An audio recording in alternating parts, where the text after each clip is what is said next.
Seriously, where do I even start with Thailand? Till this day, Thailand is our favorite travel destination of all time.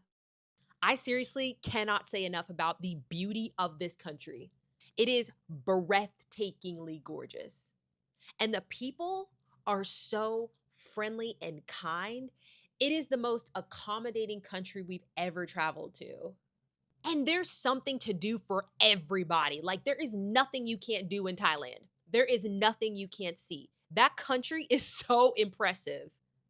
So let's get straight to it. This is the realest travel video you're gonna see all day. And if you're wondering, Shabri, why do you look so radiant today? Why do you look so beautiful? It's because the dress and the earrings both came from Thailand. I'm giving Thai princess. What did I tell you after we concluded our travels to Singapore and Malaysia? I am forever spoiled. When I said I will not take an international flight unless it's business class again, I meant that. And it's actually going to be a hard sell to get me to fly anybody other than who? Singapore Airlines, baby. And thank goodness we went with Singapore Airlines again this time because it took a full 24 hours of air travel before we landed in Phuket. Hog heaven, baby, hog heaven. I'm telling you, them 24 hours were nothing. Movies, TV shows out the ass, totally for free. I got Wi-Fi. I'm playing video games. I'm on my phone. I'm sitting in the most comfortable seat ever. That shit turned into a bed. Bitch, I take a nap. I wake up. It's midnight. I want a damn hot chocolate. They bring me a hot chocolate happily. They say, you want something to eat? I said, yeah, what y'all got? They were like, ooh, we have these really good ramen noodles. They bringing me that. Girl, Singapore Airlines is like, let me cater to you, cause baby, this is your day. Let me cater to you. And I've said this a billion times. You know how they get down. The food was bomb. All the food was bomb. This French toast looks so basic and crazy. It's some of the best French toast I've ever had in my life. I lay up at night wondering, what the fuck did they do to that toast? What kind of bread was it? What did they coat it with? It really did not taste like your average French toast. All right, so boom. We leave from Houston and arrive in Singapore. And from Singapore, we then flew to Phuket, still on Singapore Airlines. This is the bombest, bomba-clat meal I ever had on an airplane. Y'all, I'm being so fucking serious. Like, I will burst into tears right now. Okay, so because this was considered a regional or local flight, this was a lot smaller of a plane, but they did have a small first class section. Those flight attendants, first of all, every last one of them was bad. They were bad tings. They were all fine as hell. Their little flight attendant uniforms are very cute. They're tailored down. They were so cute and pretty and friendly, and they just would not stop smiling at me. I'm like, ladies, chill. Like, I'm here with my man type shit. I don't even recall being all that hungry, but hey, the flight came with a free meal. No, but I really need y'all to understand how delicious this meal was. The chicken was so juicy and flavorful, and that like sweet and spicy kind of soy sauce that it came with. The bok choy was so bomb. It was steamed perfectly, had this slight little crunch. It had like a oyster sauce kind of thing with it. And then at the top here, we have like some sort of crab salad. Now, what business do I have eating a seafood-based salad on an airplane? Not much, but bitch, I did it. And I was happy I did because it was so good. And then that little cake up there is the most moist, delicious cake. It had fresh berries in it. Who made this meal? Like, the gorgeous flight attendants came by and asked me how the meal was. I said, this is so delicious. They were like, really? I don't know if they made that shit themselves or what, but they were ecstatic that I was so happy with that meal. Honestly, this little meal takes the cake for any airline meal that I've ever had. That shit was, girl, bitch. And honestly, it's kind of competing with some of the shit I've eaten on the ground.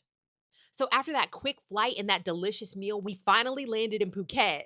My husband did so good. I love this room. You know how I was obsessed with those cute little swans that they would make out of towels for our hotel room in Singapore, Malaysia? In Thailand, they have elephants. This is the cutest thing I've ever seen in my life. And I've never had anything like that in America. Hey, you know how we get down. It's time to put boots on the ground and wander around. I'm a poet and I don't even know it. I rhyme all the time. Phuket is the most beautiful, lush, jungly, tropic, rainy place. It's so beautiful. It has all these stalls and small shops, and it actually does kind of remind me of Penang in Malaysia a little bit. So we're wandering around just people watching and window shopping. So the hotel had a crazy breakfast buffet spread, and I went super ham and got really full. I didn't have any room left in my stomach to eat all the cute little stuff I saw when we were walking around. So I was pouting the whole morning.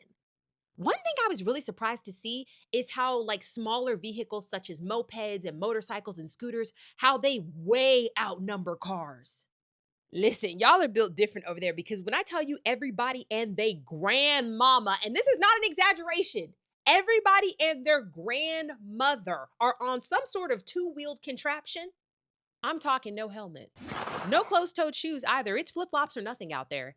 You might have about 2 or 3 kids hanging off you in the back on a scooter going about 70 miles per hour in the rain. Wild.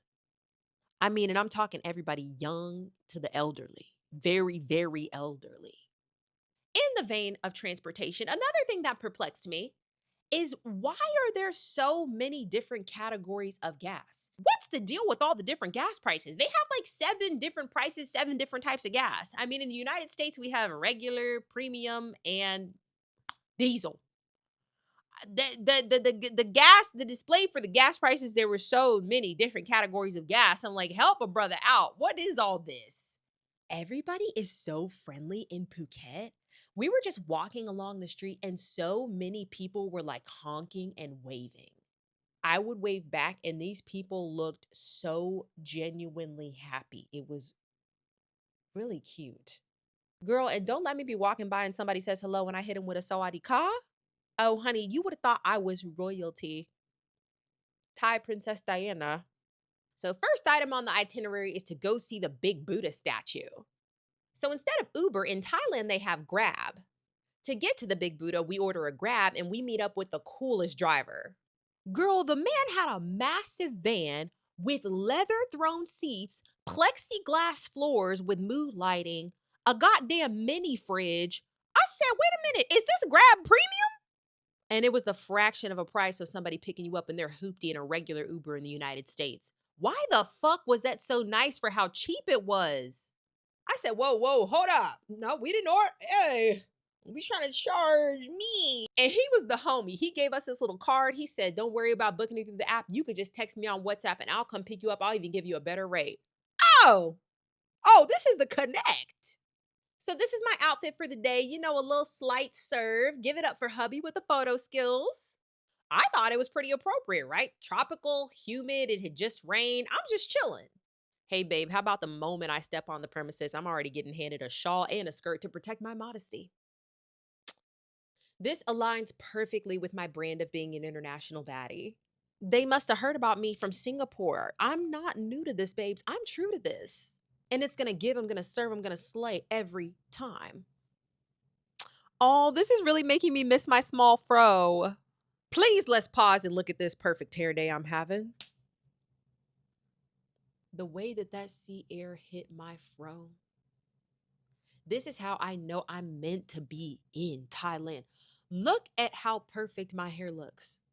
Look at the shape of the fro, the definition of each curl. This was greatness. Y'all don't, if you don't know you're looking at greatness, I don't know what to tell you, baby, because this hair, this fro was a 10 out of 10 chef's kiss, no notes. It was a lethal look from top to bottom. We finally get to go see the big Buddha statue, and it's as breathtaking as you've heard about. And it's pretty windy up there because it's really high up in elevation, but you get this gorgeous overlook of the city and the beach. We're just walking around the premises and we wander around to the back. Another beautiful statue. I was enamored because this was my first introduction to Thailand's obsession with gold. That's right, my type. In case you can't already tell, I love gold. Every temple, every shrine just dripping in gold. The opulence is just my style.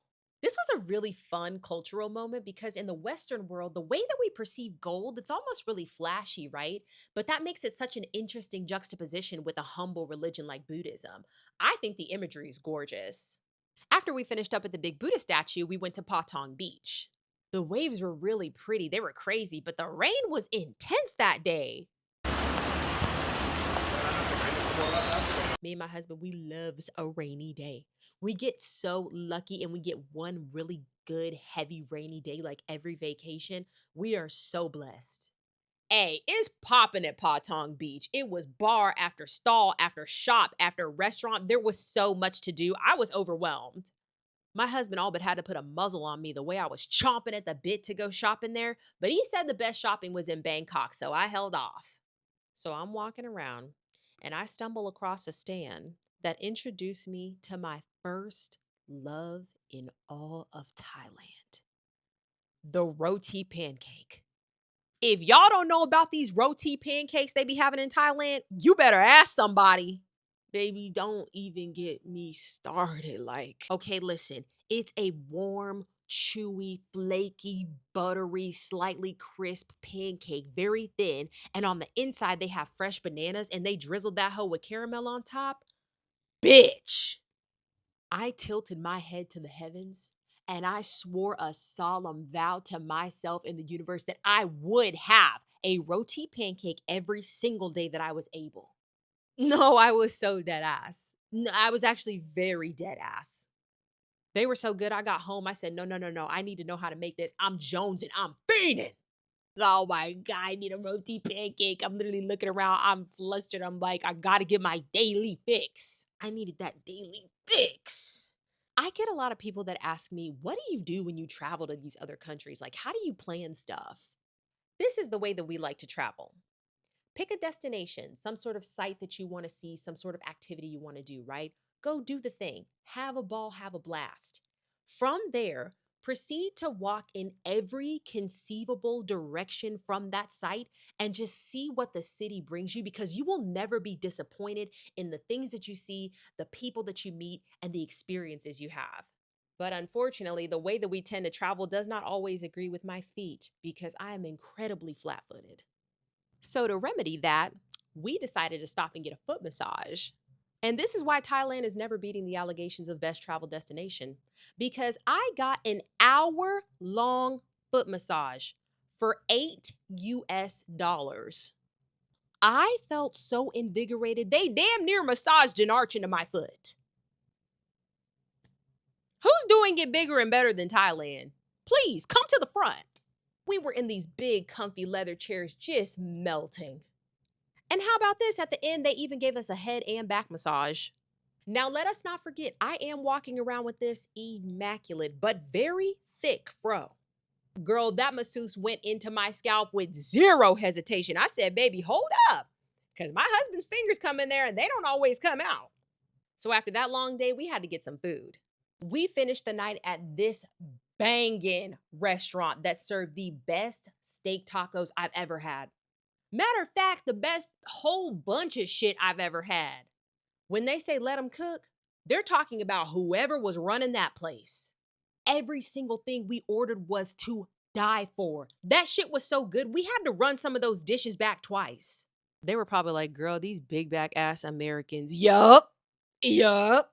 It was the smallest little place too. So unassuming, but this was seriously some of the best food I have ever had. If they had this exact restaurant locally, I would eat there. I'm not even kidding, every other day. The prices were so reasonable. Everything's reasonable in Thailand. But the food was seriously, it was so good. This tiny little shop had like a bib gourmand or something crazy.